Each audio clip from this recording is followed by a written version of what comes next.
The air was still, save for the rhythmic creak-creak of old Tom Brown's massive oak rocker.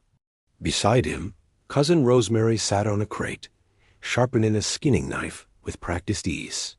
The steady scrape of stone on steel was a familiar sound on the porch, a rhythm that spoke of hard work and self-reliance.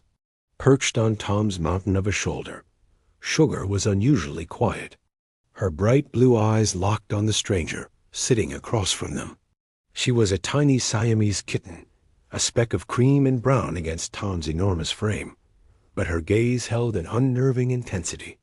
The man was lean, dressed in a black frock coat that had seen better days, but was brushed meticulously clean of the red Ozark dust. His mustache was sharp, a dark line above a thin mouth, and his eyes were weary, holding shadows that spoke of long nights and a persistent cough. A silver-headed cane leaned against his chair, a touch of elegance in the rustic setting. He didn't look like he belonged in a place like Three Brothers, with its rough-hewn cabins and untamed wilderness. Yet he sat there with the unshakable calm of a man. Hoodie looked death in the eye so many times he stopped flinching. "Holiday," Tom rumbled, a sound deep and resonant like shifting earth. His shaggy white beard, a wild thing in its own right, twitched with the movement of his jaw. "I heard you were down in Glenwood, healing up. What brings a man of your reputation ... all the way up to the ridge?" Doc Holliday raised a silk handkerchief to his lips, a dry, rattling cough shaking his slender frame. When he lowered it, his gaze shifted from Tom's weathered face to the tiny kitten watching him from the man's shoulder.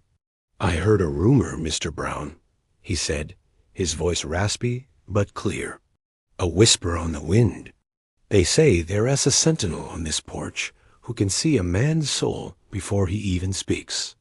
In my line of work, that's a creature worth meeting." Sugar let out a low, vibration-heavy Siamese chirp. It wasn't a growl, not a hiss of warning. She didn't puff up or arch her back. Instead, with a delicate grace that defied the ruggedness of her surroundings, she hopped down from Tom's shoulder.